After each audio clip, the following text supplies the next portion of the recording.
is Way Up with Angela Yee. I'm Angela Yee, and Jasmine from the Jasmine brand is here. Yes. Hey, girl. Hey, girl, hey. All right, now, shout out to Offset. He's on the cover of Variety. And by the way, my girl Janae Bolden wrote the article. Yay, Janae. Congratulations. Definitely one of my besties. Mm-hmm. Actually known her since I was like 21 years old. And you're like 80 now, so that's been Yeah, a it's long time. Yeah. That would make you 78. All right, now we'll tell you some of the things that Offset said in this article.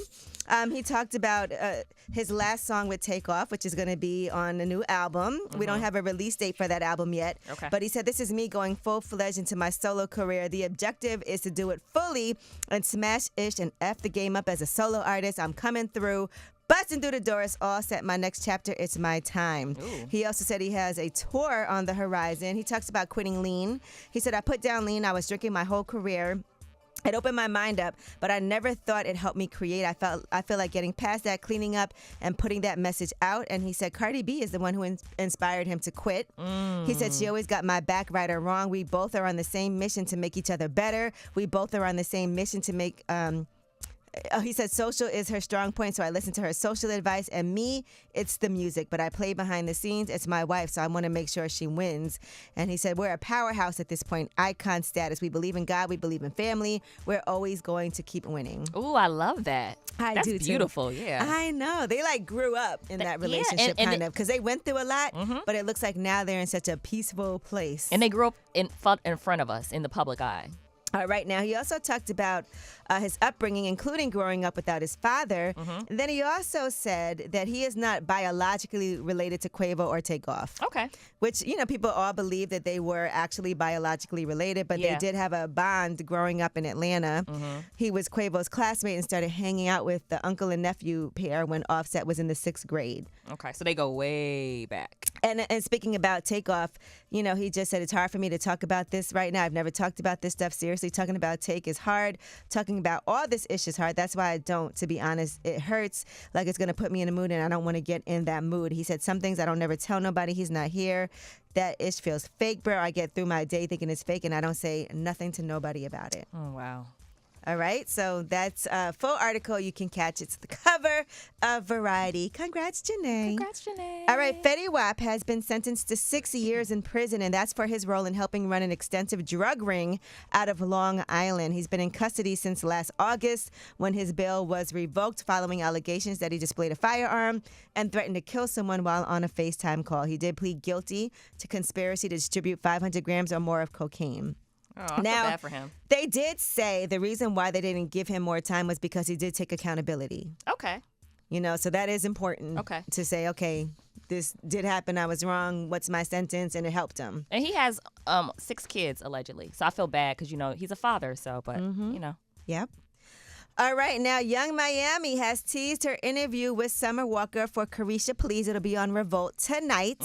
That's a huge get because Summer Walker does not She does very little press, right? really do interviews. Now, Young Miami posted, Summer, when I tell you me and Summer Walker got into some things.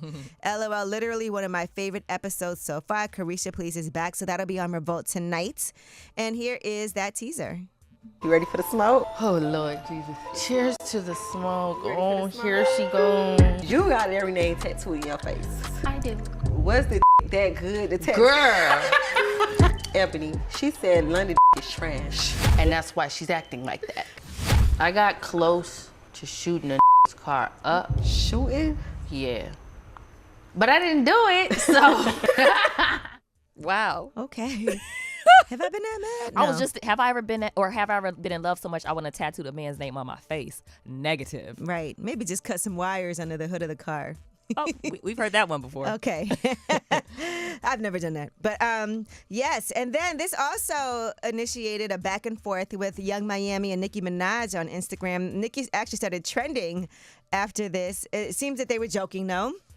It all started off with Young Miami's, like we said, Summer, when I tell you me and Summer Walker got into some things. LOL, literally one of my favorite episodes ever.